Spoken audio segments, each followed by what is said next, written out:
ہوا ہے یعنی بلند ہے، اور اس کی داڑھی جو ہے وہ گھنی ہے، سر اس کا منڈا ہوا ہے، اور وہ آ کر نبی پاک صلی اللہ تعالی علیہ وسلم کو کیا کہتا ہے؟ اتق اللہ یا محمد، اے محمد اللہ سے ڈریے، خدا کا خوف کریں، معاذ اللہ استغفر اللہ. یعنی بجائے اس کے کہ نبی پاک صلی اللہ علیہ وسلم سے وہ تعلیم لیں، آپ سے تربیت حاصل کریں، امتی ہو کر اپنے آقا کو اللہ سے ڈرنے کی تعلیم دے رہا ہے، اور یہ سمجھا رہا ہے کہ آپ اللہ سے ڈرنے والے نہیں ہیں، آپ متقی نہیں ہیں، خدا سے نہیں ڈرتے، آپ اللہ سے ڈریں، معاذ اللہ من ذالک. اب یہ امتی کا حق کہ وہ اپنے نبی کو آ کر کہے اتق اللہ، ایسے امتی کو اپنے امتی کہلانے پر بھی شرم آنی چاہیے. کس منہ سے اپنے آپ کو وہ امتی کہتا ہے؟ اپنے آقا صلی اللہ تعالی علیہ وسلم کی تقسیم پر اعتراض کرتا ہے اور انہیں کہتا ہے کہ آپ اللہ سے ڈریں، اتق اللہ، اللہ سے ڈریں. یا محمد فقال من یطیع اللہ اذا عصیت، میرے آقا کریم صلی اللہ تعالی علیہ وسلم نے اس آدمی کی بات کو سنا تو آپ صلی اللہ تعالی علیہ وسلم نے ارشاد فرمایا، ارے مجھے کہنے والے کہ اللہ سے ڈرو، اللہ رب العالمین جل جلالہ کی اطاعت کرو.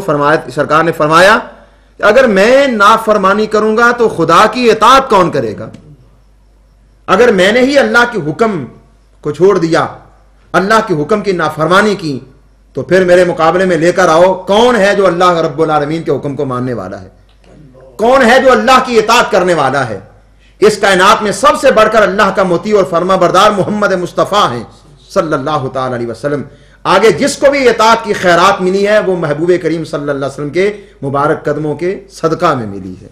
تو فرمایا من یطیع اللہ اذا عصیت، کہ جب میں ہی اللہ رب العالمین کی نافرمانی کروں گا تو فرما برداری کون کرے گا؟ اللہ اکبر. تو یہ بات جو قرآن نے بیان فرمائی وہ یہاں سے ثابت ہو گئی کہ واقعی وہ لوگ کلمہ پڑھنے کے باوجود مسلمان ہونے کا دعویٰ بھی رکھتے تھے، لیکن جب موقع بنتا تو اپنے آقا کریم صلی اللہ تعالی علیہ وسلم پر تنقید بھی کرتے. اب یہ بات یہاں پر موجود ہے کہ سرکار کریم نے ارشاد فرمایا کہ کیا اللہ رب العالمین جل جلالہ نے مجھے زمین والوں پر امین بنایا ہے اور تو جو ہے مجھے امین نہیں مانتا؟ تو ایک آدمی نے نبی پاک صلی اللہ تعالی علیہ وسلم سے سوال کیا، اذن مانگا کہ سرکار میں ان کو قتل کر ڈالوں. راوی بیان کرتے ہیں کہ میرا خیال ہے وہ حضرت خالد بن ولید تھے. تو سرکار کریم صلی اللہ تعالی علیہ وسلم نے ان کو منع کر دیا. فمنعہ فلما ولا، جب یہ ساری باتیں کرنے کے بعد وہ آدمی چلا گیا، اچانک آیا، آ کر نبی پاک صلی اللہ تعالی علیہ وسلم پر اعتراض کیا اور اپنا کام کر کے چلا گیا. فلما ولا قال ان من دیدی ھذا او فی عقب ھذا قوما، نبی پاک صلی اللہ علیہ وسلم نے فرمایا میرے صحابہ اس کو دیکھ لو، اس کا اوڑیا دیکھ لو، اس کا انداز دیکھ لو، گستاخانہ انداز ذہن نشین کر لو، اور یاد رکھنا کہ یہ وہ آدمی ہے کہ اس کی نسل سے ایک ایسی قوم آئے گی یقرؤون القرآن لا یجاوز حناجرہم، فرمایا کہ وہ قرآن پڑھیں گے لیکن قرآن ان کے حلقوں سے نیچے نہیں اترے. اس کی نسل سے آئے گا وہ گروہ اور وہ جماعت. فرمایا کہ یہ تو ابھی ایک ہے نا، ابھی اس کی نسل بڑھے گی، زمانہ گزرے گا، لوگ آئیں گے اس کی نسل سے ہوں گے، اور جو یہ کام کر رہا ہے وہ وہی کام کریں گے. اس نے کیا کیا؟ نبی پاک صلی اللہ تعالی علیہ وسلم پہ تنقید کی، اعتراض کیا، بے ادبی کی، گستاخی کی، رسول اللہ صلی اللہ علیہ وسلم کے بارے میں کہا کہ وہ اللہ سے ڈرنے والے نہیں ہیں اور عدل و انصاف نہیں کرنے والے. تو سرکار کریم صلی اللہ علیہ وسلم نے نشاندہی فرما دی، فرمایا کہ ایک تو یہ اعتراض کر رہا ہے، نمبر دو اس کی نسل سے آنے والی اس کی قوم ہوگی یقرؤون القرآن، قرآن پڑھتے جائیں گے لوگوں کو گمراہ کرنے کے لیے، اپنے جال میں پھانسنے کے لیے اور گستاخ اور بے ادب بنانے کے لیے قرآن کی تلاوت کرتے رہیں گے کہ ہم قرآن پڑھ رہے ہیں، اپنا عقیدہ قرآن سے ثابت کر رہے ہیں. فرمایا کوئی خبردار کوئی امتی جو ہے ان کے قرآن پڑھنے سے دھوکہ نہ کھائے اور ان کی قرآن کی تلاوت سے کہیں ان کے نرغے میں پھنس نہ جائے. سرکار کیوں؟ فرمایا قرآن پڑھیں گے لیکن قرآن کو قرآن سمجھ کر نہیں پڑھیں گے، اپنے مطلب کے لیے پڑھیں گے، اس لیے لا یجاوز حناجرہم، وہ قرآن ان کے حلقوں سے نیچے نہیں جائے گا. اور ان کی حقیقت کیا ہے؟ یمرقون من الدین مروق السہم من الرمیہ، فرمایا وہ دین سے ایسے نکل جائیں گے جیسے تیر نشانے سے نکل جاتا ہے. ان کا دین سے کوئی تعلق نہیں ہوگا، قرآن سے کوئی تعلق نہیں. ابھی صدی سے یہ بات واضح ہو گئی کہ واقعی منافقین جو تھے بے ادب اور گستاخ بھی تھے، اور موقع ملنے پر نبی پاک صلی اللہ تعالی علیہ وسلم کی ذات مقدس پر تنقید بھی کرتے، اعتراض بھی کرتے، اور سرکار کی تقسیم کو بھی تسلیم نہیں کرتے تھے، اور بے ادبی اور گستاخی بھی ان کا شیوا تھی۔ اور فقط وہی نہیں بلکہ آخری زمانے میں کسی ایک دور میں ایک وقت میں سرکار نے فرمایا قوم پوری نکلے گی جو اس کا مشن جاری کرے گی، جو یہ کام کر رہا ہے وہ اس کے کام کو مزید آگے بڑھائیں گے، گستاخ اور بے ادب ہوں گے، ان کا قرآن پڑھنا ان کو فائدہ نہیں دے گا، قرآن پڑھیں گے لیکن قرآن ان کے حلقوں سے نیچے نہیں جائے گا اور وہ دین سے نکل جائیں گے۔ یقتلون اہل الاسلام، وہ مسلمانوں کو قتل کریں گے، ویدعون اہل الاوثان، اور بت پرستوں کو چھوڑ دیں گے۔ مسلمان ہونے کے دعوے دار باوجود اس کے وہ جو مسلمان تھے ان کو قتل کریں گے، مسلمانوں کو غلط سمجھیں گے۔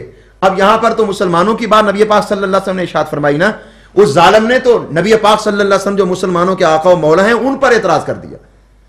اب جس ظالم بے ادب گستاخ گروہ نے نبی پاک صلی اللہ علیہ وسلم کو نہیں چھوڑا تو وہ دیگر مسلمانوں کو کیا معاف کریں گے؟ اس لیے فرمایا کہ وہ بے ادب یقتلون اہل الاسلام، مسلمانوں کو قتل کریں گے، ویدعون اہل الاوثان، اور وہ بت پرستوں کو چھوڑ دیں گے۔ لئن انا ادرکتہم لاقتلنہم قتل عاد، فرمایا کہ اگر میں ان کو پالوں اس گروہ کو جو بعد میں آنے والا ہے تو ان کو میں اسی طرح قتل کر دوں جس طرح کہ عاد قوم کو قتل کر دیا گیا تھا۔ اب یہی بات ایک اور جگہ پر اس انداز میں موجود ہے، یہ صحیح بخاری جلد 2 صفحہ نمبر اس کا ہے 1024۔ یہاں پر تھوڑی سی وضاحت ہے، یہ بھی حضرت ابی سعید عن ابی سعید قال بین النبی صلی اللہ علیہ وسلم یقسم جاء عبد اللہ ذو الخویصرہ التمیمی، اس دوران کے نبی پاک صلی اللہ تعالی علیہ وسلم تقسیم فرما رہے تھے۔ عبداللہ نامی آدمی جو ذو الخویصرہ اس کی کنیت ہے، تمیمی بنو تمیم قبیلہ سے اس کا تعلق تھا۔ اب یہاں پر اس کے جو ہے نا وہ خاندانی لحاظ سے اس کی کنیت بھی آ گئی اور عبداللہ اس کا نام جو تھا وہ بھی آ گیا، تو عبداللہ کہلاتا تھا۔ معلوم یہ ہوا کہ نرا عبداللہ کہلا لینے والا اور عبداللہ نام رکھنے والا وہ نہ تو اللہ رب العالمین کی اس توحید کو صحیح طریقے سے مانتا ہے اور نہ ہی نبی پاک صلی اللہ علیہ وسلم کی رسالت کو درست طریقے سے مانتا ہے۔ فقط نام رکھ لینے سے کچھ نہیں بنتا جب تک کام شریعت کے مطابق نہیں ہوتا۔ تو کیا فرمایا؟ جاء عبد اللہ ذو الخویصرہ التمیمی فقال اعدل یا رسول اللہ، وہاں پر اتق اللہ کے الفاظ ہیں، یہاں پر یہ ہے عبداللہ ذو الخویصرہ التمیمی آیا اور اس نے کہا یا رسول اللہ عدل کریں، انصاف کریں، آپ نا انصافی کر رہے ہیں۔ عدل کا متضاد ظلم ہوتا ہے، انصاف کا متضاد نا انصافی ہے، یعنی آپ انصاف نہیں کر رہے، انصاف کرو کیا مانا؟ آپ ظلم سے کام لے رہے ہیں۔ ظالم قرار دیا نبی پاک صلی اللہ تعالی علیہ وسلم کو اس مسلمان کہلانے والے بدبخت نام نہاد آدمی نے۔ قال ویلک ومن یعدل اذا لم اعدل، نبی پاک صلی اللہ علیہ وسلم نے فرمایا تو ہلاک اور تباہ ہو، برباد ہو جائے، اگر میں عدل نہیں کروں گا تو کون عدل کرے گا؟ مجھ سے بڑھ کر عدل و انصاف کرنے والا اس کائنات میں آیا ہی نہیں ہے۔ تو پھر حضرت عمر بن خطاب رضی اللہ تعالیٰ عنہ نے اذن لی، انہوں نے عرض کیا یا رسول اللہ مجھے اجازت دیں، فاضرب عنقہ، میں اس کی گردن کاٹ دوں۔ قال دعہ فإن له اصحابا يحقر احدكم صلاته مع صلاته، فرمایا چھوڑ دو، اس کے کچھ ساتھی ہیں کہ تم میں سے ایک آدمی ان کے سامنے اپنی نماز کو حقیر سمجھے گا، ان کی نماز کے مقابلے میں اپنی نماز کو حقیر سمجھے گا، وصيامه مع صيامه، اور ان کے روزوں کے مقابلے میں اپنے روزوں کو حقیر جانے گا۔ یمرقون من الدین کما یمرق السهم من الرمیہ، وہی بات آ گئی کہ وہ دین سے نکل جائیں گے، ان کا دین کے ساتھ کوئی تعلق نہیں ہوگا، ایسے دین سے نکل جائیں گے جیسے تیر نشانے سے نکل جاتا ہے۔ اب یہ بات تھوڑی سی بخاری جلد اول کے اندر حضرت ابو سعید خدری رضی اللہ تعالیٰ عنہ کے حوالے سے اس طرح بھی موجود ہے، اور وہی مضمون ہے جو جلد 2 صفحہ 1024 میں ہے، 509 جلد اول بخاری کے اندر یہ بات موجود ہے۔ فرماتے ہیں بینما نحن عند رسول اللہ صلی اللہ علیہ وسلم وهو يقسم قسما اتاه ذو الخویصرہ وهو رجل من بنی تمیم، وہی آ گیا ذو الخویصرہ آیا اور وہاں پر التمیمی تھا، اور یہاں پر آ گیا هو رجل من بنی تمیم، بنو تمیم سے اس کا تعلق تھا۔ تو وہ آ کے کیا کہتا ہے؟ فقال یا رسول اللہ اعدل فقال ویلک ومن یعدل اذا لم اعدل. نبی پاک صلی اللہ تعالی علیہ وسلم نے ارشاد فرمایا تو تباہ و برباد ہو جائے، اگر میں عدل نہیں کروں گا تو کون عدل کرے گا. اور آگے یہ مضمون ہے وہی جو ابھی بخاری شریف سے پیش کیا ہے. یہی بات صحیح ابن حبان بے ترتیب ابن بلبان اس کی جلد اول صفحہ نمبر 205 پر موجود ہے. وہی جملہ جو بخاری جلد اول کے حوالے سے گزرا ہے. حضرت علی المرتضیٰ رضی اللہ تعالیٰ عنہ نے یمن سے مال بھیجا، سونا بھیجا جس کے اندر کچھ مٹی ملی ہوئی تھی. فقسمها رسول اللہ صلی اللہ علیہ وسلم بین زید الخیل. یہ آگے سرکار نے ان لوگوں کے درمیان اس کو تقسیم فرمایا. تو آگے یہ جملہ ہے فقام الیہ، نبی پاک صلی اللہ تعالی علیہ وسلم کی طرف ایک آدمی کھڑا ہوا، ناطع العینین مشرف الوجنتین ناشز الوجہ کث اللحیۃ محلوق الراس مشمر الازار. یہاں بھی آ گیا اور وہاں بھی یہ بات موجود ہے کہ یہاں ایک جملہ، اور یہ بخاری اور مسلم کے اندر بھی موجود ہے، مشمر الازار والا. مشمر الازار یعنی اس کی شلوار جو ہے وہ اوپر تھی، حد سے زیادہ اس نے اوپر اٹھائی ہوئی تھی.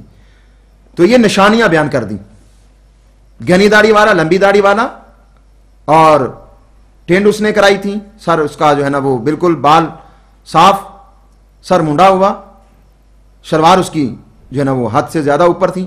فقال یا رسول اللہ اتق اللہ، اس نے آ کے کہا یا رسول اللہ اللہ سے ڈریں. تو آگے یہ جملہ ہے فقال نبی صلی اللہ علیہ وسلم اولست بأحق اہل الارض ان اتقی اللہ، کہ زمین میں رہنے والے تمام لوگوں سے بڑھ کر کیا میں اس بات کا زیادہ حق نہیں رکھتا کہ میں اللہ سے ڈروں؟ پر میں سب سے زیادہ میں حقدار ہوں کہ اللہ سے ڈروں، تو مجھے سمجھا رہا ہے کہ اللہ سے ڈریں. ثم ادبر فقام الیہ خالد بن سیف اللہ فقال یا رسول اللہ الا اضرب عنقہ،